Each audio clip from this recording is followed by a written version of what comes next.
Iya, Iya, iya. iya.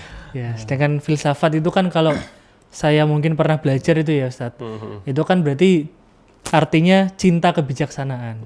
Berarti kita kan akan membahas tentang nilai-nilai kebijaksanaan di dalam sholat sendiri itu ya berarti ya. Atau bahasanya saya gini Mas Aldi, kalau kita ngomong filosofi sholat itu kan bagaimana kita bisa mendalami tentang apa itu makna sholat, kemudian dampaknya untuk diri kita itu seperti apa. Oh iya, iya. Kan juga dalam agama kan ada itu kan sholat itu sebagai cara untuk mencegah hal yang mungkar itu kan. Maka orang yang hatinya itu tentram, kenapa dia bisa tentram, bisa damai? Karena dia ingat kepada Allah. Ala bidzikrillah tatmainnul qulub. Alladzina amanu wa tatmainnu qulubuhum bidzikrillah. Ala bidzikrillah tatmainnul qulub. Jadi hanya dengan mengingat Allah, hati orang akan menjadi tentram, tenang. Seperti itu. Dan orang yang menjaga sholat, fokus kan tadi ya, intinya kalau dia fokus, itu akan mendapatkan kesuksesan. Cepat dia akan mendapatkan kesuksesan. Maka disebutkan Dalam hal apapun ya. dalam hal apapun. Maka dalam iqamat atau dalam azan, hayya 'alas shalah, hayya 'alal falah. Mari kita salat, mari kita menuju kemenangan, kesuksesan. Kalau kita bisa fokus nih, itu akan sukses. Ya. Jadi loop kata pembesar itu akan membakar kertas kalau dia fokus. Kalau tidak difokuskan pada satu titik, dia tidak akan terbakar. Kalau orang fokus pada satu bidang, dia akan menjadi ahli. Kalau kita fokus berusaha, kita akan sukses. Kalau kita fokus belajar, kita akan alim. Maka sholat mengajarkan kefokusan.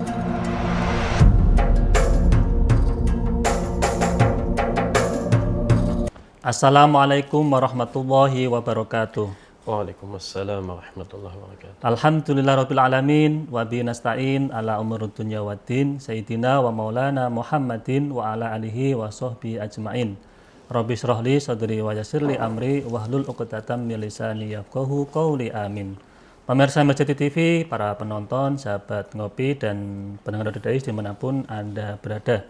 Pertama-tama mari kita panjatkan syukur kita ke hadirat Allah Subhanahu wa taala yang mana pada kesempatan kali ini kita bisa berjumpa kembali di acara ngopi ngaji online perkara Islam. Kedua kalinya salawat dan salam semoga tercurahkan keridhaan Nabi Agung kita Nabi Muhammad SAW. Semoga mahabbah kita kepada baginda Rasul dapat memudahkan hidup di dunia dan kelak di yaumil qiyamah kita mendapatkan syafaatnya. Amin amin ya rabbal alamin. Amin. Pemirsa Masjid TV, para penonton, sahabat ngopi dan pendengar Dodais dimanapun Anda berada. Alhamdulillah kita bisa berjumpa kembali di acara ngopi ngaji online perkara Islam. Dan pada malam ini kita sudah sampai di episode yang ke-212. Nah seperti biasa pada episode kali ini saya ditemani oleh teman ngopi saya ini ada Mas Aldi. Assalamualaikum Mas Aldi. Waalaikumsalam warahmatullahi wabarakatuh Mas. Sehat Mas? Alhamdulillah sehat. Mas Anis gimana kabarnya? Alhamdulillah sehat. Alhamdulillah sehat. Mas Aldi, malam ini kita kedatangan tamu. Ini guru kita nggak asing bagi teman-teman semuanya ya, para pemirsa Masjid TV. Ini beliau adalah Ustadz Nur Hidayatullah. Assalamualaikum Ustadz. Waalaikumsalam warahmatullahi wabarakatuh. Sehat Ustadz? Alhamdulillah sehat Guru. Nah, alhamdulillah sehat. Nah, Alhamdulillah. Mas Aldi, beliau kita ramukan ke sini. Kira-kira malam ini membahas apa? Ya ini mungkin pembahasan yang kemarin tertunda Mas Anis. Oh, ngoten. Nah, kita membahas tentang filosofi sholat. Kemarin kan kita sudah membahas tentang Isra Mi'raj Mas Anis. Dan jadi kisah-kisah ya. Isra Mi'raj. Termasuk kan oleh-oleh sahabat Nabi kan itu sholat ya Mas? Iya, oleh-olehnya itu sholat. Dan kebetulan beliau juga pernah menulis buku. Apa itu Mas Anis? Judulnya itu Filsafat Sholat. Nah, kan guru kan ya? Iya Guru. Nah, itu nanti kan itu termasuk bagian dari pembahasan malam kita malam ini tentang apa itu filosofi sholat. Iya, karena kan permasalahan orang sekarang itu kadang gitu, sholat hanya sebagai ritual aja gitu loh Mas Anis. Ya, sebagai formalitas saja. Iya, jungkir balik nggak ada maknanya kadang. Nah, kalau orang Jawa tuh pokoknya sekedar netepi kewajiban saja. Oh iya. Ya, sedangkan filsafat itu kan kalau saya mungkin pernah belajar itu ya Ustadz, itu kan berarti artinya cinta kebijaksanaan. Berarti kita kan akan membahas tentang nilai-nilai kebijaksanaan di dalam sholat sendiri itu ya berarti. Atau bahasanya saya gini Mas Aldi, kalau kita ngomong filosofi sholat itu kan bagaimana kita bisa mendalami tentang apa itu makna sholat, kemudian dampaknya untuk diri kita itu seperti apa. Oh iya. Kan juga dalam agama kan ada itu kan sholat itu sebagai cara untuk mencegah hal yang mungkar itu kan. Kemudian sholat itu sebagai tiang agama. Kalau kita kok sholatnya kok berantakan, berarti kan kita sama saja merobohkan agama kita kan. Nah itu bagaimana Ustaz tentang filosofi sholat? Apakah sholat itu hanya sekedar jenggot-jenggot saja atau bermanfaat saja, atau memang ada filosofi yang harus kita pelajari, Ustaz? Monggo, Ustaz. Ya, Assalamualaikum warahmatullahi wabarakatuh. Waalaikumsalam. Bismillah, walhamdulillah, wassalatu wassalamu ala rasulillah wa ala alihi wa sahbihi wa man tabi'ahuda, amma ba'du.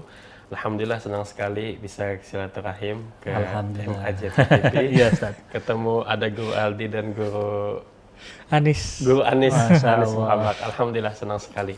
Jadi berbicara tadi tentang sholat. Jadi sholat itu seringkali hanya dijadikan ritual atau rutinitas semata. Ya, rutinitas semata. Ya memang ritual gitu kan. Tapi terkadang kita menjadikan rutinitas semata. Sehingga bahkan ada yang menjadikan sholat itu sebagai beban. Oh iya, betul, Ya, betul. jadi ya yang dikerjakan itu ya yang 5 waktu. Bahkan ada yang tidak sholat sama sekali. Iya, iya, iya. Nah, jadi sebenarnya sholat itu adalah kebutuhan. Oh, oke, Jadi iya, iya. bukan kewajiban, tapi adalah kebutuhan kita. Kebutuhan kita sebagai umat Iya, Islam itu ya. Sebagai umat Islam. Jadi bagaimana Nabi Muhammad SAW itu menerima perintah sholat 5 waktu itu, kemudian diwajibkan kepada kita semua, dan itu adalah anugerah. Sekarang ini kita lihat di kota-kota besar, semakin kota itu besar, maka semakin besar tingkat stresnya. Betul, Ya, ya, sepakat tingkat ini. stres itu semakin besar. Termasuk kota Semarang atau segitu, Ustaz? Termasuk Semarang ya? kota besar. Iya, iya. Jakarta apalagi. Oke. Amerika apalagi. Maka manusia itu terdiri dari jasmani dan rohani. Orang yang stres itu manakala rohaninya itu tidak tidak berimbang dengan harapannya dan lain sebagainya. Maka perlu kita segala sesuatu ini kita pasrahkan kepada Allah. Jadi kalau kita ingat kepada Allah, kemudian bagaimana kita maknai makna-makna yang di dalam sholat, ya, dengan redaksi mulai dari Allahu Akbar sampai Assalamualaikum, itu penuh dengan hikmah kebijaksanaan yang ada di dalamnya itu. Maka orang yang hatinya itu tentram, kenapa dia bisa tentram, bisa damai? Karena dia ingat kepada Allah. Ala bidzikrillah tatmainnul qulub. Alladzina amanu wa tatmainnu qulubuhum bidzikrillah. Ala bidzikrillah tatmainnul qulub. Jadi hanya dengan mengingat Allah, hati orang akan menjadi tentram, tenang. Maka kalau salat, wa aqimas sholata lidzikri. Jadi kalau kita salat ingat kepada Allah, maka kita akan damai. Dan misal kita dapat musibah, maka kalau kita kembali kepada Allah, ya kita pasrahkan semuanya ini, semua yang terjadi atas ketentuan Allah, maka hati kita lapang. Tapi kalau kita tidak mengembalikan kepada Allah, seringkali kita akan merasa berontak, merasa tidak terima, akhirnya tidak terima dengan takdir dan lain sebagainya. Akhirnya kecewa gitu, Ustaz. Kecewa. Ya kenapa? Kenapa dia kecewa? Karena dia punya ekspektasi, tapi takdir berkata lain. Oh. Nah, takdirnya Allah menetapkan demikian dan demikian.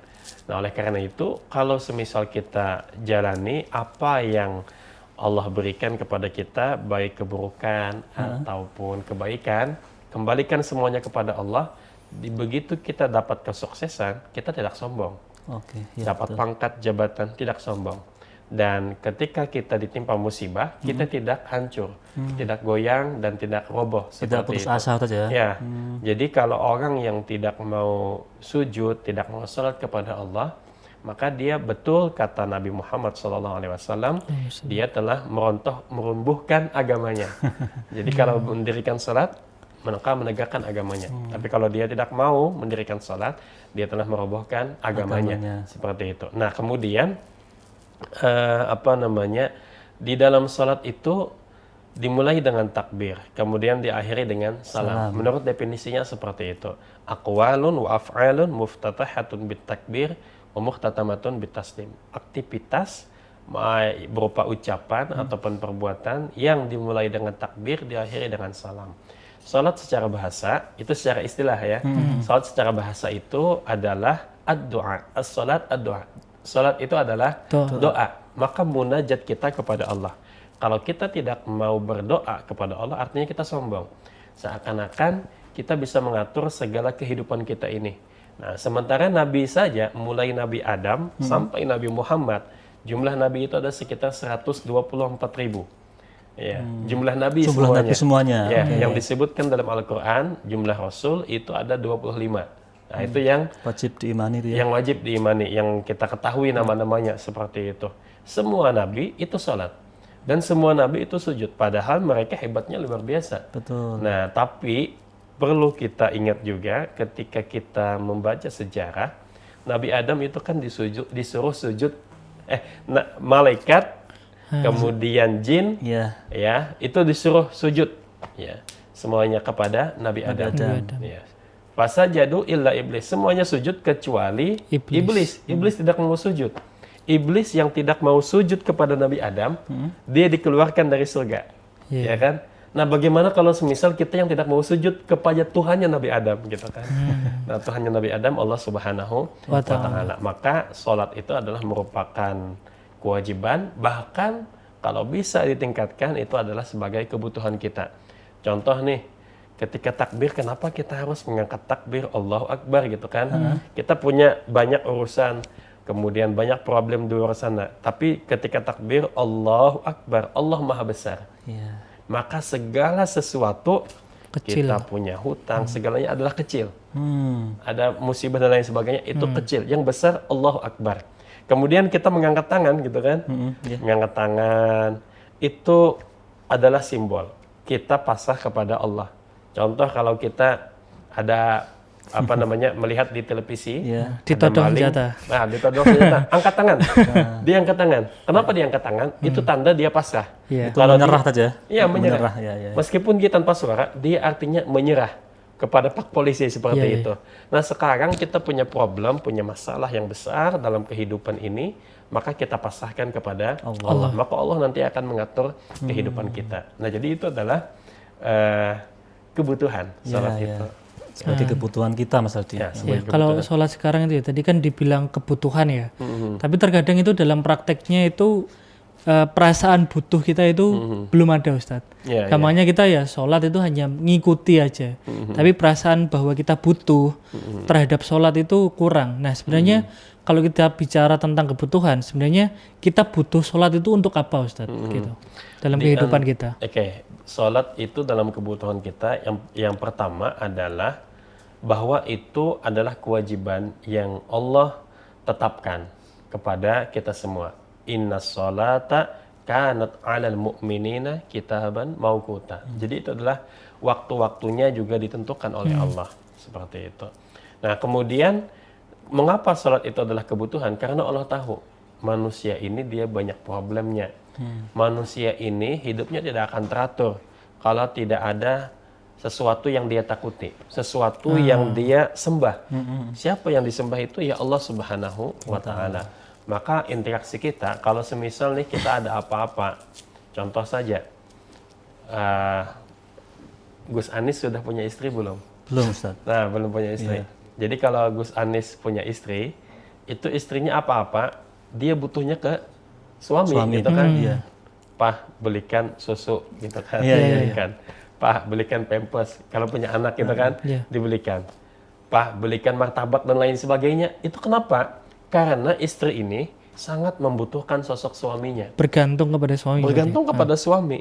Nah, kita juga ibaratnya mau mengerjakan tugas nih, baik itu sebagai tender atau sebagai kontraktor atau sebagai tukang, kita butuh ini gimana lagi ya caranya dan lain sebagainya.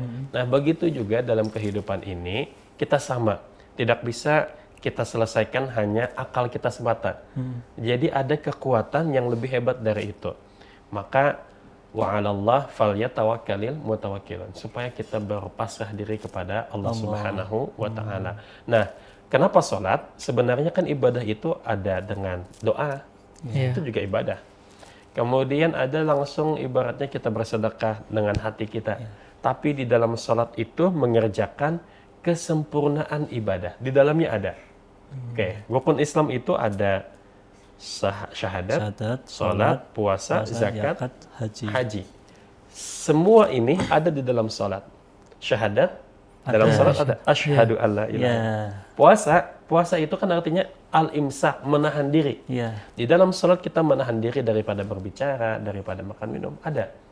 Kemudian zakat, apa yang kita zakatkan? Waktu kita. Yang kita zakatkan adalah waktu kita. Betul. Kemudian apalagi kita membeli pakaian yang menutup aurat, ada usaha kita untuk mengeluarkan sesuatu supaya tegaknya sholat. Kemudian berhaji, ya. Berhaji itu kan dia tawaf di Baitullah tuh. Tawaf di Baitullah, memutari 7 putaran. Nah, di dalam sholat itu juga sama, ya.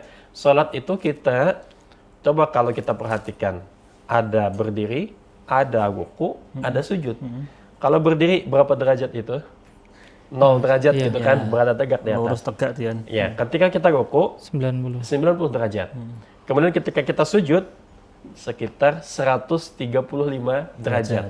Jadi 90 setengahnya lagi, 135 derajat. Dalam satu rakaat ada dua kali sujud. Berarti 135 dikali 2 berapa? 270. Ditambah 90 sama dengan 360. Maka kalau kita salah satu rakaat itu sejatinya kita juga satu putaran. Oh, satu putaran. nyambung tadi ya? Nyambung. Makanya dalam hadis Nabi itu as-sholatu nurun. Salat itu adalah cahaya.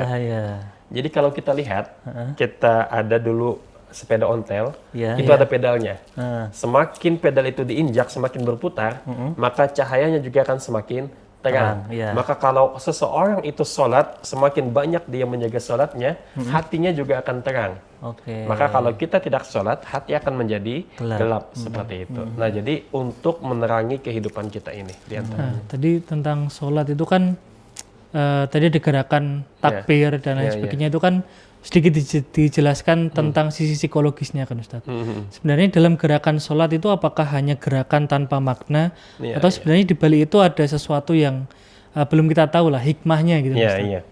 Jadi dari beberapa penelitian para dokter juga kan, ketika kita sujud semisal, kenapa kita sujud, kenapa kita rukuk? Jadi sujud itu dalam hadis disebutkan aqrabu ma yakunu bihil abdu, seorang itu paling dekat dia posisinya kepada Allah pada saat dia sedang sujud gitu kan. Nah, ketika kita sujud, maka orang yang stres itu darahnya itu aliran darahnya itu mengalir ke otak, sehingga orang yang demikian itu bisa menjadi encer otaknya dan lain sebagainya. Atau konon katanya gini Mas Aldi, kata teman saya itu gini, kalau sakit kepala itu disuruh untuk sujud malahan. Karena mungkin itu ya ada aliran darah akhirnya bisa sampai seperti itu. Tapi teman saya juga pas sakit kepala sujud malah tambah sakit Mas. Karena dia kan ternyata walaupun sujud tapi utang-utangnya banyak, dia masih kepikiran gitu.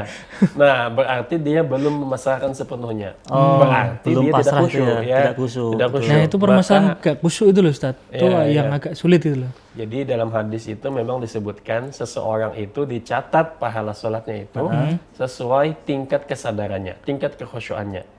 Semakin dia sadar apa yang dia baca, maka semakin baik sholatnya, semakin bernilai. Jadi ibaratnya sholat itu diumpamakan saja. Sampai 100% atau 100.000 lah seperti itu. Kayak ibarat kita itu mungkin ini Mas Aldi, ngecas HP itu ya? Jadi kalau semisal dia itu sholatnya khusyuk, meskipun dia 2 rakaat, itu dikasih 100, nilainya kasih 100, kasih 100.000. Sementara yang satunya, semisal dia sholat 10 rakaat, tapi pikirannya tidak ada khusyuk sama sekali, itu diumpamakan semisal mohon maaf, itu dikasih uang yang semisal Rp1.000. Rp1.000 kali 10 kali. Berarti kan 10.000. Nah, yang satunya dia 2 rakaat tapi khusyuk, 100.000. Nah, jadi meskipun nilainya jadi tetap diterima, cuman nilainya beda. Ya, nilainya beda. Karena tingkat kekhusyuannya itu pahalanya tergantung tingkat kekhusyuan seseorang. Nah, kalau bisa khusyuk itu mulai dari takbir sampai salam. Tapi itu kan sulit Ustaz. Ya, ada kiat-kiatnya. Bagaimana Ustaz ini? Jadi di antara kiat-kiatnya nih, kalau semisal kita hendak khusyuk, maka putuskan segala yang apa kira-kira mengganggu ketika kita sholat. Contoh, HP berdering, matikan HP dulu. Nah, kemudian apa lagi nih? Wah, ternyata kebelet mau kencing. Kencing dulu, jangan sholat dulu. Kencing dulu baru sholat. Atau lapar misalkan, lapar. Atau lapar juga. Jangan sholat dulu, makan dulu. Karena Nabi mengatakan la salat bi hadrati ta'am. Tidak sempurna salat seseorang kalau makanan sudah siap saji. Saya lapar misalnya, lalu ada martabak gitu kan, lalu saya paksa untuk salat, hukum salatnya makruh gitu. Jadi makruh salat kalau dalam keadaan lapar, sementara makanan ada. Itu yang mengakibatkan salat tidak khusyuk. Kalau ada teman yang mengganggu berarti dimatiin dulu atau gimana? Dimatiin dulu. Ya, teman mengganggu diajak sholat dulu, atau semisal selesaikan dulu pembicaraannya, baru kita sholat. Ini kan nunda sholat gitu kan? Iya. Nah, ada 27 keadaan disunahkan atau dianjurkan untuk menunda sejenak sholat. Apa itu? Oke, 27 keadaan. Wah, banyak banget. Ada banyak tuh. Berarti ini Cukup dan nih waktunya. Keringanan buat kita ini Mas Aldi. Ya, jadi itu disebutkan dalam kitab Bughyatul Mustarsyidin. Disebutkan juga dalam kitab Taqriyatus Sadidah. Nah, jadi diantaranya nih, semisal kita mau jamaah di masjid, tiba-tiba ada ular depan rumah. Ada ular depan rumah, kira-kira kita langsung ke masjid atau Ngusir ular. ngusir ular dulu? Ngusir ular. Ngusir ular dulu. Karena kalau ular tidak diusir, khawatir dia masuk ke dalam rumah. Iya. Kita Nanti punya anak, membahayakan ya. Membahayakan. Semisal lagi ada kecelakaan di jalan, ya kecelakaan, keluaran darah. Tolong. Tolongi dulu. Terus kita bilang, mohon maaf, aku mau sholat jamaah dulu. Keliru. Iya. Keliru itu. Nah, maka tolong dulu dia. Atau semisal ada orang yang mau minta masuk Islam, tolong bimbing saya syahadat gitu kan. Enggak, aku mau sholat jamaah dulu. Begitu kita balik jamaah, dia kalau meninggal, berarti dia meninggal bukan dalam keadaan Islam. Nah, menunda sejenak, tapi bukan berarti niatnya untuk menunda. Jadi niatnya adalah untuk kemaslahatan seperti itu. Termasuk ini ketika misalkan nih di rumah ada tamu, kemudian kita pengen jamaah, itu termasuk bagian dari 27 itu atau tidak? Oke, di antaranya itu. Kalau kedatangan tamu atau kita bertamu. Jadi tadi saya barusan dari rumah sakit. Ada pasien di ruang ICU. Nah, kemudian pada saat saya menjenguk itu masuk waktu Isya. Kan tamu itu kalau kita pasien, kalau kedatangan tamu perasaannya senang. Iya. Begitu dia senang, lalu kita putus, aku mau sholat dulu ya, kita tinggal. Artinya kita memutus harapan atau kebahagiaan dia. Nah, maka dalam kitab itu disebutkan tidak apa-apa, kita selesaikan dulu silaturahimnya, baru setelah itu kita pamit seperti itu. Iya, berarti artinya boleh untuk kita menunda sholat itu saja. Iya, menunda sholat. Termasuk ketika ini ada, kan ini musim hujan Mas Aldi. Ada hujan, kemudian kita pengen jamaah tapi ternyata cuaca nggak mendukung itu Ustaz. Iya. Itu termasuk dibolehkan untuk menunda? Di antaranya kalau semisal dimungkinkan ini hujan akan berhenti, maka tunda sejenak, habis itu kita berjamaah. Itu. Atau bisa juga, bahkan kalau hujannya itu lebat, itu kita malah diperbolehkan menjamak sholat. Oh, malah dibolehkan menjamak sholat. Jadi kita nih berangkat, datang ke masjid, sholat zuhur. Tiba-tiba hujannya lebat sekali. Nah, kita boleh menjamak sholat asarnya langsung. Digabung sama zuhur tadi. Itu diperbolehkan dalam kitab-kitab fikih. Nah, tadi tentang menunda-nunda ya. Ini kan berkaitan dengan waktu, Ustaz. Nah, waktu, jadi kan kalau saya pernah mendengar tentang Isra Mi'raj itu kan kita kan awalnya diperintah 50 waktu. Kemudian turun jadi 5 waktu. Nah, sebenarnya waktu-waktu sholat ini juga ada maknanya nggak, Ustaz? Mungkin dari 50 kemudian ke 5 sampai sekarang ada 5 itu maghrib, terus isya dan lain sebagainya, itu ada maknanya. Ya, ada makna-makna di sana.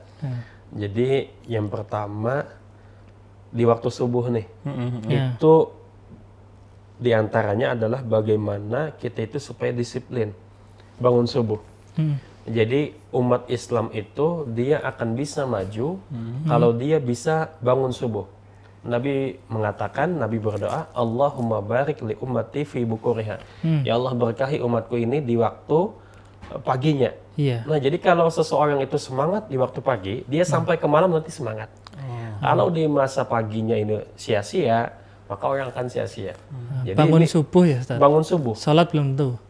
Iya, bangun dulu itu maksudnya as-sholatu khairum minan naum. Salat lebih baik daripada Soalnya tidur. teman saya ada yang bangun subuh tapi bangun aja terus tidur lagi. Ada juga. Ya. Artinya kan kita jangan sampai kalah dengan ayam. Atau Iya. itu kan juga ya kalau Jangan pagi-pagi. sampai. Ayam sebelum subuh kadang Mas. Iya. Iya. Jadi ada satu buku judulnya Dahsyatnya Salat Subuh atau apa gitu ya. Ditulis oleh Dr. Ragib As-Sirjani. Jadi beliau suatu ketika, ini orang Mesir, datang ke Amerika. Di waktu subuh, selesai salat subuh, dia di sana, kemudian keliling. Ketika keliling ketemu sama bule gitu kan, orang Amerika sana. Ditanya, kenapa engkau bangun pagi-pagi? Nah, Dia bilang, karena seharian itu anjing saya di rumah. Nah, supaya anjing saya bisa menghirup udara segar, maka saya bawa dia Pagi. keluar pagi-pagi. Jadi demi anjing, dia rela Rela keluar bangun pagi. pagi-pagi. Nah, kita yang mengatakan lillahi ta'ala karena Allah gitu kan. Ini karena anjing dia keluar. Yang kita yang mengatakan karena Allah tapi masih tidur Berat gitu kan. kadang ya. Nah, berat. Itu subuh diantaranya. Oke. Zuhur juga sama. Zuhur itu Termasuk juga rakaatnya, Ustaz. ya termasuk juga Kan rakaat-rakaatnya. beda-beda itu kan subuh Iya, 2 rakaat, subuh 2 rakaat. zuhur 4 rakaat dan sebagainya itu. Itu juga ada makna tersendiri. Ya, ada filosofi sekaligus ada sejarahnya di sana. Ya, ada sejarah, ada hikmah juga di sana. Jadi kata Syekh Nawawi Al-Bantani dalam bukunya Sulamul Munajat, kenapa sholat subuh itu 2 rakaat? Itu supaya Allah mengampuni dosa kita, dosa yang dilakukan pada siang hari dan malam hari. Siang dan malam. Oke, maka kita sholat subuh 2 rakaat. Kemudian kata Syekh Syekh siapa ini? Ada Syekh Arsyad Al-Banjari juga, beliau mengatakan putra beliau Syekh Muhammad Abu Naim, ya Syekh Abu Naim bin Muhammad Arsyad Al-Banjari juga mengatakan sama yang demikian. Jadi 2 rakaat subuh untuk supaya kita diampuni oleh Allah Subhanahu wa taala dosa-dosa kita, dan pada saat itu kita sudah merasakan antara panas dan dingin. Ya, panas dingin kita rasakan. Maka kita meminta ampun atas kesalahan yang terjadi di waktu panas atau di waktu dingin. Kemudian diantaranya dalam kitab yang ditulis oleh Imam Rafi'i, kemudian Imam Nawawi gitu kan, Imam Nawawi Damaskus, itu mengapa sholat subuh itu 2 rakaat. Ini pertama kali dilakukan oleh Nabi Adam alaihi salam. Kenapa Ketika Nabi ke Adam? bumi ya? Ya, ketika Nabi Adam itu turun ke muka bumi, beliau pada saat itu turun dengan selamat.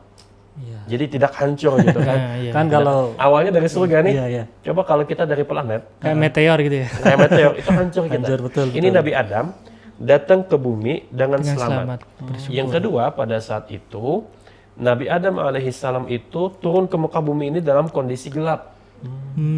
Di surga terang, begitu di bumi itu gelap. Maka beliau menginginkan cahaya. Tiba-tiba terbit fajar. Maka 2 hal ini, yang pertama ada diturunkan dengan selamat, yang kedua terbitnya fajar. Maka beliau bersyukur atas 2 hal ini, beliau aplikasikan dengan 2 rakaat 2 rakaat salat sholat. subuh seperti itu. Iya. Kalau yang selanjutnya Ustaz, Oke, kan duhur itu. ya. Nah, duhur itu juga ada maknanya juga nih Ustaz. Zuhur juga ada maknanya ya. Zuhur itu karena kita telah mendengar dari 4 arah.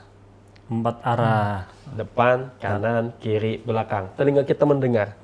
Maka kita meminta ampun atas segala pendengaran yang kita dengar, kalau di sana ada perkara-perkara yang tidak baik untuk didengar. Dari 4 arah tadi ya. Dari 4 arah itu, maka kita meminta ampun atas hal tersebut. Nah, ini disebutkan dalam kitab Sulamul Munajat yang ditulis oleh Syekh Muhammad Nawawi bin Umar Al-Bantani yang bergelar Sayyid Ulama'il Hijaz seperti itu.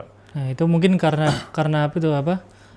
Waktu antara subuh dan duhur itu kan kita biasanya bekerja, sekolah atau lain sebagainya kan kadang mendengar hal-hal yang seperti itu Mas Anis. Makanya gosip atau apa mungkin meminta ampun tentang itu ya. Itu juga diantaranya ya, dalam pekerjaan atau mendengar gunjingan dan lain sebagainya.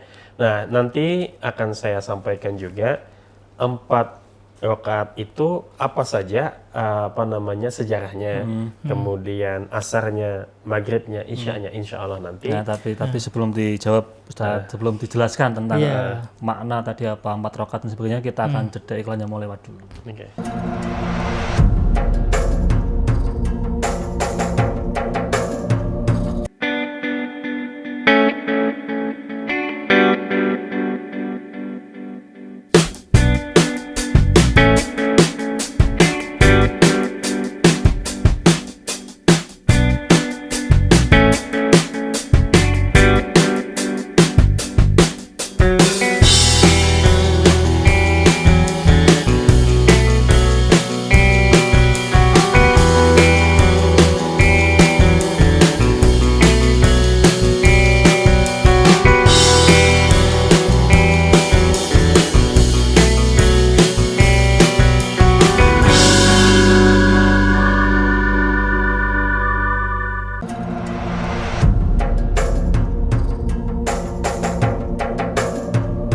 Pemirsa MCT TV, para penonton, sahabat ngopi, dan pendengar Radio Dais dimanapun Anda berada, kembali lagi bersama kami di acara ngopi ngaji online perkara Islam. Ini masih bersama Ustadz Nur Hidayatullah dan Mas Aldi. Nah Ustadz, tadi menarik kita bahas tentang sholat. Ternyata banyak hal yang belum kita ketahui Mas Aldi tentang makna dari rokaat sholat itu ada.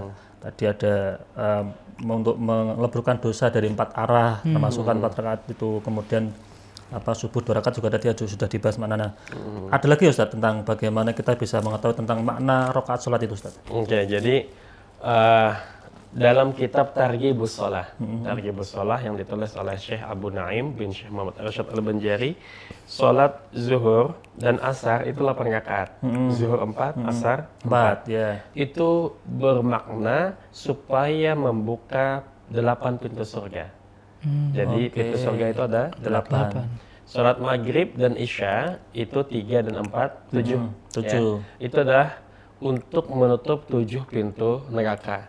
Maka di dalam sholat ba'da subuh dan ba'da maghrib itu kita disunahkan untuk membaca Allahumma ajirni minan nar. Ya Allah, bebaskan diriku daripada api neraka. Sebanyak 7 kali. Kenapa 7? Karena pintu neraka itu ada 7. Seperti itu. Nah, kemudian ini saya membawa buku karya dengan ya saya tulis gitu. Judulnya Filsafat Sholat gitu kan. Buku ini saya tulis tahun 2013. Salah banget ya. 12 tahun yang lalu ya. 12 tahun yang lalu. Jadi di sini saya pernah mengutip dari kitab Al-Bidayah fi Syarhil Hidayah. Ini salat zuhur nih. Wa zuhur salaha Ibrahim alaihi salam hina amara bidabhil walad wa dhalika 'inda zawal al-ula syukran li zawali ghammil walad wa saniyah limaji'il ghada wa thalithah liridallah ta'ala wa rabi'ah syukran li sabri waladi wa kana mutatawwiyan alaihi wa fardan alaina. Nah, jadi disebutkan dalam kitab ini salat zuhur itu pertama kali dikerjakan oleh Nabi Ibrahim alaihi salam. Ketika Nabi Ibrahim alaihi salam itu diperintahkan untuk menyembelih putranya. Hina umira bidabhil walad. Ketika diperintahkan untuk menyembelih anaknya. Kemudian setelah itu terjadi pada saat zawal, matahari berada di atas titik zenit atau kulminasi di atas titik istiwa di atas matahari. Nah, sejenak setelah itu baru matahari bergeser ke arah barat. Nah, disitulah Nabi Ibrahim itu bersyukur melakukan sholat sunnah. Sunnah bagi beliau, fardu bagi kita. Yang pertama, syukron li zawali ghammil walad. Yang pertama, bersyukur atas hilangnya rasa gundah gelisah dari anaknya. Jadi anaknya tidak ada rasa gundah sama sekali ketika diperintah atau siap disembelih. Yang kedua, limaji ilgoda. Karena pada saat itu ada makanan, ada hidangan. Wasalisah liridallah ta'ala. Allah meridhoi keduanya ini. Yang keempat, syukron lisabri waladihi. Yang keempat adalah karena kesabaran putra beliau ini. 4 hal ini beliau aplikasikan dalam 4 rakaat salat. Sunnah bagi Nabi Ibrahim, tapi wajib bagi kita. Seperti itu. Itu yang salat zuhur Ustaz. Ya. Jadi kalau kita salat 5 waktu, itu sejatinya kita salat yang waktu-waktunya telah dikerjakan oleh nabi-nabi terdahulu. Oleh para nabi terdahulu. Oke, tadi subuh Nabi Adam. Oke. Kemudian zuhur Nabi Ibrahim. Kemudian ashar itu adalah pertama kali dilakukan oleh Nabi Yunus alaihi salam, ya. Nah, Nabi Yunus alaihi salam. Wal asr sallaha Yunus alaihi salam hina anjahu Allahu ta'ala min arba'i zulumat. Salat asar itu pertama kali dilakukan oleh Nabi Yunus alaihi salam. Maksudnya Ketika keluar salat dari perut ikan itu ya? Iya, itu keluar dari perut ikan itu ketika waktu asar. Oh, waktu asar waktu Iya. beliau keluar dari perut ikan itu ya. Iya, keluar. Jadi waktu asar itu manakala panjang bayangan itu sama dengan panjang benda yang tegak lurus. Iya, iya, iya. Oke, nah itu apa? Yang pertama, karena keluar dari 4 kegelapan. Zulmatul zillah, gelapnya kehinaan. Wa zulmatul bahar, gelapnya dalam perut atau gelapnya dalam lautan. Ya. Yang ketiga adalah gelap zulmatul hud. Oke, yang tadi gelapnya lautan, semakin dalam kita menyelam, semakin gelap.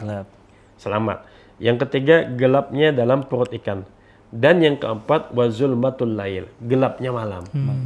Dalam malam hari, di dalam lautan, dan juga di dalam perut ikan. Dan dalam kehinaan. Ya.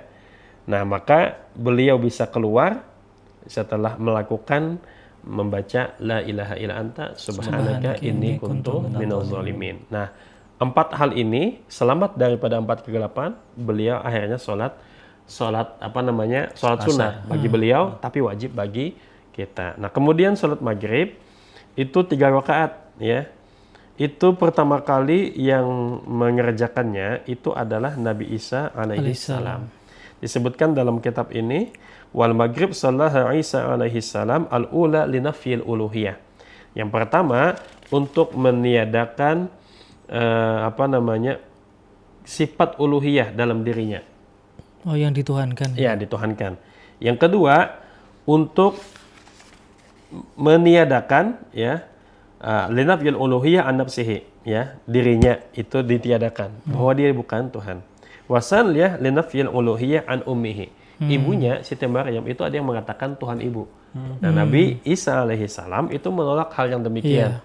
Ya, yang ketiga li isbatil uluhiyah lillahi ta'ala, untuk mengisbatkan ketuhanan Allah Subhanahu wa taala. Maka dia meniadakan dirinya sebagai Tuhan, ibunya sebagai Tuhan, ditiadakan. Isbatnya Allah Subhanahu wa taala. Maka beliau mengerjakan sholat 3 waktu. 3 rakaat. Itu maghrib. Maghrib. Sekarang Isya, Ustaz. Nah, itu sejatinya setiap sholat itu ceritanya panjang. Itu ringkasannya saja yang saya sampaikan. Saya juga baca panjang ini. Ya, Pak. Jadi kalau mau nanti bisa baca buku ini, ya. Bukunya nanti bisa dihubungin. Oke. Ya, nanti bisa Gus Anis dihubungi sama Mas Aldi atau saya. Nanti kita kirimi PDF-nya aja. Nah, dikirim PDF-nya. Halal, boleh dicetak, tapi jangan diperjualbelikan. Nah, kemudian salat Isya itu pertama kali itu dikerjakan oleh Nabi Musa alaihi salam. Ini Nabi Musa alaihi salam nih yang meminta kepada Nabi Muhammad, wahai Muhammad minta lagi. Oh, yang keringanan 5 rakaat itu kan Nabi. Diskon lagi, minta diskon. Akhirnya sampai menjadi diskon berapa persen itu? 90%. 90%. Mulai 50 waktu menjadi 5 waktu. 90%. Ya. Wala Aisyah sallaha Musa alaihi salam hina kharaja minal yabis wa dakhala tariq wa kana fi ghammil mar'ah wa ghammi akhihi Harun wa ghammi gar Fir'aun wa auladi wa syukran lillahi hina najahu Allah min al-ghar wa agar ka'aduwah falamma najahu Allah min dalika wa nudiya min syatil wadi shalla arba'an syukran tatawuan fa umirna bidzalika liyunjina Allah min syarri syaitan fa kana mutatawwiyan alaihi wa fardan alaina. Nah, Nabi Musa alaihi salam itu yang pertama, beliau ketika keluar itu keluar daripada basah, maksudnya tidak basah. Ketika dikejar Fir'aun dikejar Fir'aun itu lautan terbelah. Tidak basah, tidak tenggelam. Nah, itu yang pertama, bersyukur, ya. Kemudian beliau memasuki jalan dengan aman. Jadi kalau seandainya terbelah tapi semisal basah, ini enggak. Tidak basah dan jalannya aman. 2, ya.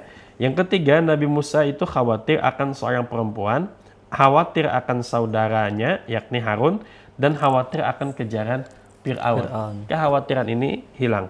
Yang keempat, syukur atas diselamatkannya Nabi Musa tidak tenggelam dan Allah menenggelamkan musuhnya.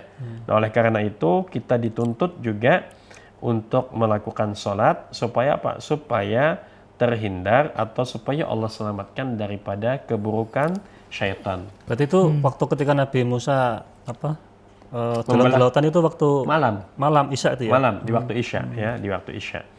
Nah, kemudian maka kita diperintahkan untuk sholat 4 rakaat ya, supaya kita terbebas daripada kejahatan syaitan. Dan ini disunahkan bagi Nabi Musa tapi fardu bagi kita. Seperti itu. Itu kalau saya lihat cerita-cerita tadi ya Ustadz, itu kan kebanyakan tentang bagaimana para nabi dahulu itu bersyukur atas sesuatu yang dianugerahkan oleh Allah kan. Nah, sekarang itu kan kita melakukan sholat terkadang bukan berniat untuk bersyukur Ustadz.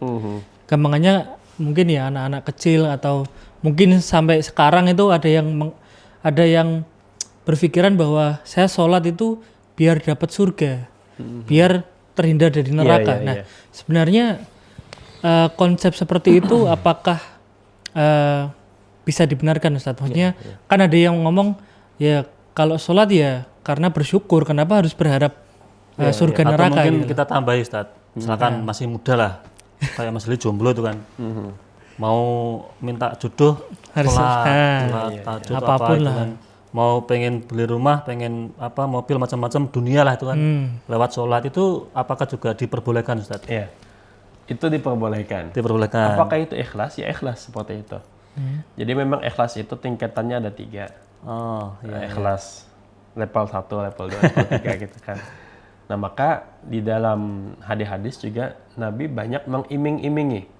Siapa yang membaca surat Waqiah, maka tidak akan ditimpa kefakiran. Akhirnya dia tidak mau fakir, baca Waqiah terus. Siapa yang rezekinya lancar, dia sholat duha. Sholat duha, ya. Kemudian dalam hadis juga, kalau semisal kita membersihkan kotoran yang ada di masjid, itu nanti akan menjadi mahar untuk mendapatkan bidadari. Maka semangat di membersihkan masjid. Nah, kemudian di dalam Al-Quran juga disebutkan di dalam surat Al-Waqiah diantaranya bahwa kita itu memang banyak diiming-imingi dengan surga. Wahurun ain, akan mendapatkan mata bidadari yang bermata jeli, kemudian mendapatkan kebun-kebun yang indah dan lain sebagainya. Tapi kalau kita meninggalkan kewajiban, diancam dengan neraka dan lain sebagainya. Maka kalau kita supaya masuk surga, supaya tidak masuk neraka, atau supaya mendapatkan keduniaan, itu masih kategori ikhlas. Yang tingkatan yang pertama. Jadi ikhlas tingkatan yang pertama adalah karena pahala. Karena pahala. Yang kedua, tingkatan selanjutnya adalah karena mendapatkan surga. Ini level kedua nih, supaya dapat surga, supaya dijauhkan daripada neraka. Yang ketiga, semata-mata karena Allah. Tidak peduli antara surga dan neraka, itu tidak peduli. Nah, memang kita tidak bisa menyalahkan orang, wah kamu tidak ikhlas. Karena memang level kita beda-beda. Tapi sebisa mungkin kita berusaha supaya naik tingkat gitu kan. Bisa naik level gitu ya. Ya, seperti halnya puasa. Puasa anak-anak dengan puasa orang dewasa beda levelnya. Jadi ada puasa orang umum, ada puasa orang khusus, dan ada orang khususul khusus gitu kan. Jadi masing-masing itu juga dibenarkan sesuai dengan tingkatannya. Sesuai dengan makomnya masing-masing. Makomnya masing-masing. Ya, kan kadang gini Ustadz, ketika dalam kehidupan ya itu Ustadz ya, apalagi ketika ada iming-iming surga dan neraka itu ya, terkadang itu dijadikan kayak gini, ada segala kesusahan hidup lah, entah itu misal banyak utang atau mungkin tidak dapat jodoh, bukan tidak dapat, maksudnya tidak kunjung menikah gitu ya. Dan lain sebagainya, atau pekerjaan sulit. Terkadang itu mindset kita sholat biar nantinya kita mendapat surga itu balasannya gitu Ustaz. Bersabar untuk mendapatkan surga kelak gitu loh. Kenapa kok kita nggak kemudian membuat surga kita sendiri? Maksudnya kalau kita bicara tentang sholat tadi untuk ketenangan ketenangan batin, kemudian psikologis, bersyukur, itu kan harusnya kita menciptakan surga itu kan bukan menciptakan ya, maksudnya merasakan surga dari sekarang gitu loh. Nah, nggak perlu kita menunggu besok gitu loh. Kalau gitu gimana Ustaz? Ya, kalau semisal dia hanya mengendalikan emosi, psikologi dan lain sebagainya, tapi kalau dia tidak ikut sertakan Allah, itu tidak sempurna. Maka kalau kita minta tolong kepada Allah, iyyaka na'budu wa iyyaka nasta'in, hanya kepadamu kami menyembah dan hanya kepadamu kami meminta pertolongan. Bagaimana cara kita minta tolong kepada Allah? Wasta'inu bis-sabri was-shalah. Minta tolong kepada Allah dengan sabar dan salat. Jadi kalau yang disampaikan tadi, mengelola emosi, kita bisa bersabar, pasrah gitu kan, itu berarti masuk yang pertama, bis-sabri. Salatnya belum. Kalau dia lakukan, semakin banyak dia mendekatkan diri kepada Allah, maka Allah akan memberikan nanti. Jadi kalau kita berwirid, maka akan datang warid. Warid itu ilmu atau solusi yang Allah berikan. Jadi barang siapa yang semisal orang itu memperbanyak istighfar, maka Allah akan bukakan pintunya jalan keluar. Dan itu nggak disangka-sangka saja. Tanpa disangka-sangka. Rizki tanpa disangka-sangka, Allah berikan pintu keluar. Wa min kulli hammin faraja. Dan segala kegundahan itu akan menjadi lapang. Seperti itu. Segala kegundahan lapang itu kan sebenarnya juga surga juga kan Ustaz? Iya, surga juga. Nah, berarti kita sudah mendapatkan surga di sini juga kalau gitu. Iya, sudah seperti itu. Jadi surga itu bisa kita katakan ada yang batin ya. Batin itu ya perasaan. Ada orang yang tinggal di villa yang mewah, pemandangan yang indah, tapi hatinya gersang. Berarti surga batinnya tidak dapatkan. Nah, jadi ada dua tuh. Ada yang batin, ya, ada yang fisik. Karena memang dimensi manusia itu jasmani dan rohani. Seperti itu. Nah, Ustaz, tentang sholat itu kan itu bisa dikatakan tolak ukur kebahagiaan kita itu selaku sebagai umat Islam itu kan ketika kita sholat khusyuk. Karena tadi tatma'innu qulub itu kan hati jadi tenang, kemudian jadi bahagia itu kan. Tapi sekarang kan tidak, Ustaz. Kadang kita melihat di khalayak umum itu kan orang itu berbondong-bondong sibuk mencari dunia, tetapi lalai terhadap ibadahnya, terutama sholat itu. Nah, itu apakah pencapaian kebahagiaan itu hanya lewat itu saja, kemudian meningkatkan sholat itu juga termasuk bagian dari kategori surga yang semu itu tadi, atau bagaimana Ustaz itu? Jadi memang manusia itu dia seringkali cinta kepada dunia. Padahal dunia itu harganya begitu murah di sisi Allah Subhanahu wa Ta'ala. Maka kalau kita mengejar-ngejar dunia, sebanyak apapun harta yang kita dapatkan, andai semisal kita memiliki semua apa yang ada di muka bumi ini, kita miliki di dalam genggaman kita, tapi kita tidak mau sujud kepada Allah, itu tidak ada artinya. Ya, karena itu tidak ada artinya kalau meskipun kita hidup 1000 tahun, kalau tak sembahyang, apa gunanya gitu kan? Iya, ada lagunya itu berarti. Ada lagunya seperti itu. Nah, maka orang yang cinta dunia, nanti dia akan mengalami sakaratul maut yang sangat menyedihkan. Kenapa? Dunia yang dia tumpuk, ATM, rekening, villa, rumah mewah, istri banyak dan lain sebagainya, gitu kan? Tapi begitu sakaratul maut, semua akan berpisah. Betul. Yang dia upayakan, bangun pagi, pulang malam, harta dan lain sebagainya, yang dia kejar-kejar, ternyata dia akan meninggalkan. Seseorang ketika dia akan berpisah dengan orang yang ia cintai, pasti merasa sedih. Begitulah orang yang akan sakaratul maut, dia akan merasakan yang sangat sedih. Padahal rezeki itu adalah sudah dijamin. Rezeki sudah dijamin oleh Allah. Yang tidak dijamin itu bagaimana kita ibadah, bagaimana kepasrahan kita kepada Allah, itu tidak dijamin. Nah, jadi orang ini salah peta gitu. Yang ini dijamin, dikejar mati-matian. Yang ini yang tidak dijamin, diabaikan. Nah, itu di situ tuh. Maka memang harus seseorang itu memaknai sholat dengan baik. Atau bisa dikatakan ini saja, tolak ukur kebahagiaan seorang itu bisa dilihat dari sholatnya gitu ya? Bisa dikatakan seperti itu. Nabi mengatakan, kalau sholat orang itu baik, maka baiklah seluruh amalnya. Kalau sholatnya buruk, maka buruklah semuanya. Dan konon juga besok di akhirat, pertama kali yang dihisab itu sholat itu ya? Betul. Awwalu ma yuhasabu bihil abdu yaumil qiyamah as-sholat. Yang pertama kali dihisab pada hari kiamat itu adalah sholatnya. Jadi sebelum yang lain-lain, baik nggak yang lainnya itu tergantung sholatnya nanti. Jadi seluar biasa apapun di dunia kita misal mau jadi presiden atau apapun itu, kalau sholatnya kalau tidak baik ya besok tetap dapat balasan juga. Dapat balasan.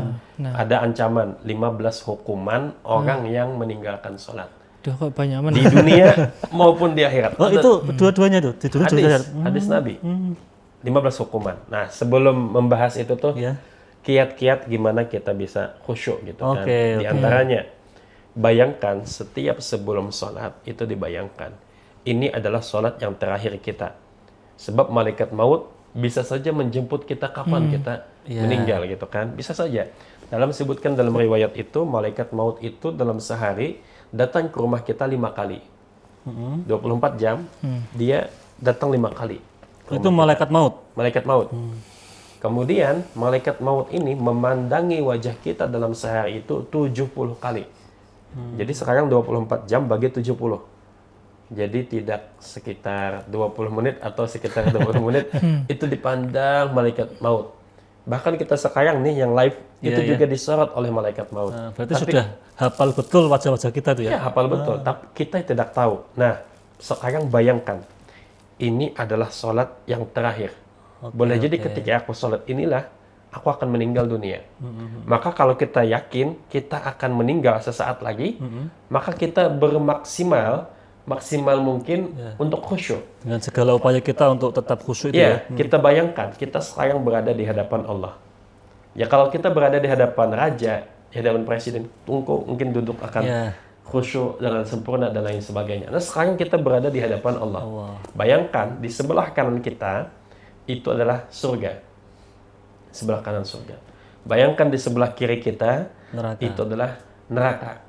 Kemudian bayangkan di belakang kita itu adalah malaikat maut yang siap mencabut nyawa kita.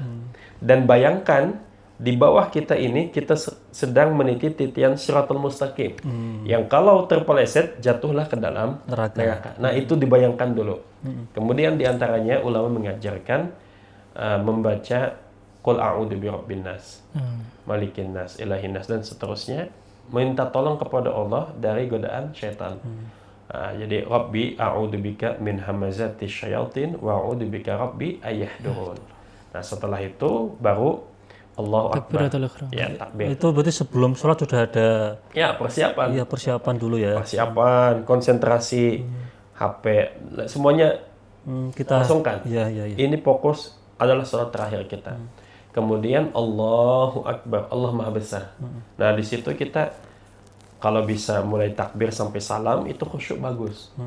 Kalau kita tidak bisa khusyuk sepenuhnya, kata Imam Al-Ghazali, upayakan khusyuk di 3 tempat. Apa itu, Ustaz? Yang pertama pada saat tahiyat, iftitah. Pada saat iftitah. Ya, setelah takbir itu ya. Nah, apa namanya? Allah Akbar kabira walhamdulillahi katsira wa subhanallahi bukratan wa asila. Inni wajjahtu. Sesungguhnya diriku ini menghadap kepadamu ya Allah. Inni wajjahtu wajhiya lilladzi. Fokus kita ke makna itu. Aku sedang menghadap Engkau ya Allah.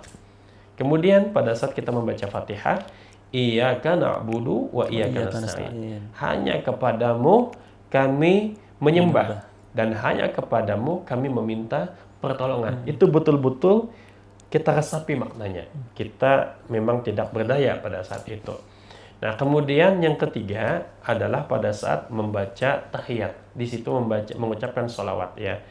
Jadi, Assalamu alayka ayyuhan nabiyyu wa rahmatullah wa barakatuh. Bayangkan kita berada di hadapan Nabi Muhammad sallallahu alaihi wasallam. Nah, jadi kalau semisal tidak bisa khusyuk dari takbir sampai salam, upayakan khusyuk di 3 tempat ini. Waktu iftitah. Ya, iftitah, iyyaka na'budu wa iyyaka nasta'in, dan assalamu alayka ayyuhan nabiyyu wa rahmatullahi wa barakatuh. Dan itu redaksinya assalamu alayka. Alayka itu kan dhamir mukhatab. Seakan-akan Nabi berada di hadapan kita.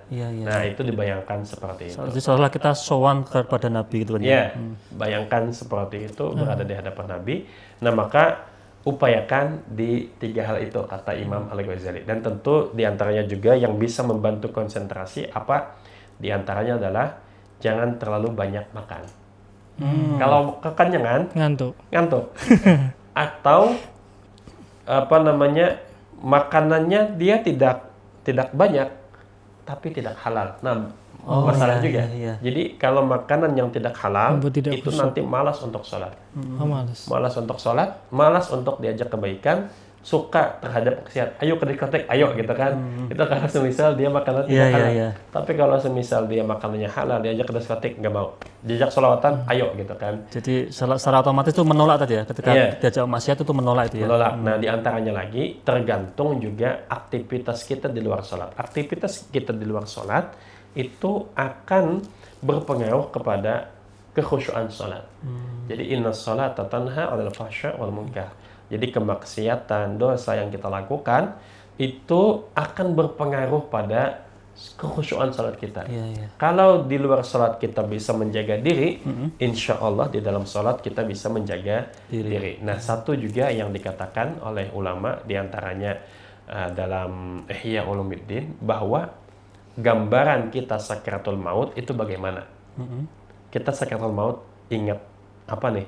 Ingat istri, ingat pasangan, ingat hutang, ingat apa? Iya.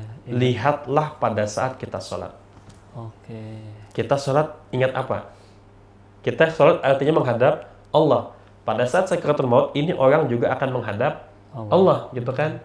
Nah, kalau di dalam sholatnya ingat martabak, ingat gorengan, Ingat utang. ingat hutang, itulah gambaran dia pada saat sakaratul Oh, berarti maut. bisa dilihat dari gambaran sholat itu tadi ya? Iya. Jadi gambaran sholat kita ngapain aja di dalam sholat gitu kan. Besok sakral maut itu juga begitu, sakral maut. Kurang lebihnya seperti karena sholat itu adalah sesuatu yang penting. Kita berinteraksi langsung kepada Allah. Ini kan penting nih. Iya. Penting. Dalam keadaan penting saja, semisal dia berpikir ke sana kemari, itu kan, pada saat sakaratul maut pun dia akan juga sama, gitu kan. Nah, maka ada orang yang sakaratul maut itu baik, ada yang tidak. Di harapan kita baik. Nah, diantaranya adalah dengan Memperbaiki sholat. sholat. Nah, jadi sholat itu sangat penting. Ada 15 hukuman kalau Apa kita itu, Ustaz? meninggalkan sholat. Sholat, ya. Ini masih ada waktu. Masih ada waktu ya. Tapi dipercepat Ustaz. Oke, ini sangat penting apa namanya disampaikan. Ada Mungkin sedikit mau menambahi tadi Ustaz. boleh. Berarti kan kalau kita berbicara tadi sholat itu ya, bagaimana kita membayangkan. Berarti kan di situ sholat itu harus gimana kita melatih imajinasi kita juga kan. Karena kan kadang kita nggak bisa membayangkan itu Mas Anis. Kamanya seperti tadi bayangkan bahwa ini sholat terakhir kita, itu kan kemampuan imajinasi kita harus tinggi lah, tingkat tinggi gitu. Mungkin yang perlu kita perbaiki itu seperti itu juga ya Ustaz. Kadang kan kita mengimajinasikan sesuatu yang di luar sholat gitu. Kayak misal dompet ketinggalan atau apa, itu harusnya disingkirkan dulu ya. Seperti itu. Dan orang yang menjaga sholat, fokus kan tadi ya, intinya kalau dia fokus, itu akan mendapatkan kesuksesan. Cepat dia akan mendapatkan kesuksesan. Maka disebutkan Dalam hal apapun ya. dalam hal apapun. Maka dalam iqamat atau dalam azan, hayya 'alas shalah, hayya 'alal falah. Mari kita salat, mari kita menuju kemenangan, kesuksesan. Kalau kita bisa fokus nih, itu akan sukses. Jadi lob kata pembesar itu akan membakar kertas kalau dia fokus. Kalau tidak difokuskan pada satu titik, dia tidak akan terbakar. Kalau orang fokus pada satu bidang, dia akan menjadi ahli. Kalau kita fokus berusaha, kita akan sukses. Kalau kita fokus belajar, kita akan alim. Maka sholat mengajarkan kefokusan. Melatih fokus. Oke, ini saya lanjutkan nih tentang 15 hukuman bagi orang yang meninggalkan sholat. 3 hukuman ketika meninggal dunia, 3 hukuman ketika di dunia, 3 hukuman ketika dalam kubur, dan 3 hukuman ketika bertemu dengan Tuhannya. Adapun bertubi-tubi tadi. Bertubi-tubi. Ada hukuman di dunia. Adapun hukuman di dunia yang pertama, dicabut berkah umur. Yang kedua, dihapuskan cahaya wajah orang soleh dari wajahnya. Yang ketiga, setiap amal yang dia kerjakan tidak diganja. Yang keempat, doanya tidak diangkat ke langit. Yang kelima, tidak mendapatkan bagian doa orang-orang soleh dan keluarnya ruh tanpa membawa iman. Nauzubillah. Nah, jadi kemudian 3 hukuman ketika meninggal dunia. Lanjut, berarti nomor 7. Mati dalam keadaan hina. 8. Mati dalam keadaan lapar. Dan yang ke-9, mati dalam keadaan yang sangat haus meskipun diminumkan kepadanya sebanyak air di lautan, niscaya tetap akan haus. Kemudian 3 hukuman ketika di alam kubur. Yang nomor ke-10, Allah persempit kuburnya hingga tulang rusuknya saling berselisih. Ke-11, dinyalakan bara api di kuburnya siang dan malam. Kemudian ke-12, disiksa dan dipukul ular Syuja'ul Aqra hingga ia terhempas ke bawah bumi. Nah, ini hadis sahih. Ada ular Syuja'ul Aqra. Kemudian 3 siksa ketika bertemu dengan Tuhannya. Berarti ini yang ke-13. Digantungkan pada lehernya kawat, lalu dimasukkan ke dalam mulutnya hingga menembus duburnya. Jadi kawat nih. Yang ke-14, Allah tidak memandangnya dengan pandangan kasih sayang. Dan yang ke-15, ia mendapatkan siksa yang pedih. Nah, ini dalam bahasa agama disebut dengan tarhib.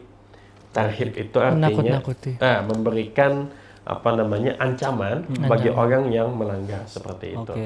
Oke, ala kulli hal, mudah-mudahan Allah Subhanahu wa taala menerima salat kita. Amin. Kemudian mengampuni kisah semua dan juga ibadah kita diterima. Kalau ada yang ketinggalan dimaafkan oleh Allah Subhanahu wa taala. Mungkin ini terakhir ya ini. Iya. Kan itu tadi luar biasa salat sehingga kita tuh bisa menjadikan umat Islam atau seorang muslim yang benar-benar sukses dunia akhirat itu kan. Nah, kiat ini biar kita bisa hobi sholat gimana? Oke. Ya, jadikan sholat itu adalah sebagai kebutuhan. Caranya gimana? Kita ini adalah orang yang lemah, tidak bisa apa-apa. Sekaya apapun kita, Allah cabut semisal gigi kita, kita susah ngunyah gitu kan? Iya, betul.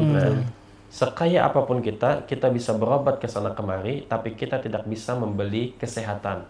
Maka cara berterima kasih kita kepada Allah di antaranya adalah dengan beribadah dengan baik kepada Allah. Allahumma inna ala dzikrika wa syukrika wa husni ibadatik. Maka kita gratis bernapas, mata gratis melihat, gratis mendengar, sehat semua lahir batin. Syukuri, aplikasikan dengan syukur sholat seperti itu. Demikian Guru. Oke, terima kasih Guru sudah memberikan banyak pencerahan kepada kita, terutama tentang sholat, Mas Aldi. Walaupun mungkin masih banyak lagi yang kita bahas. Sebenarnya masih banyak yang teman karena waktu Guru, jadi kita harus tutup ya. Mas Aldi ada tambahan? Cukup Mas Anis. Nah, pemirsa Masjid TV, para penonton, sahabat ngopi dan pendengar dari dimanapun Anda berada. Demikian ngopi pada episode kali ini. Saya selaku host berbilang banyak salah, banyak khilaf, mohon maaf yang sebesar-besarnya. Khairul kalam. Assalamualaikum warahmatullahi wabarakatuh.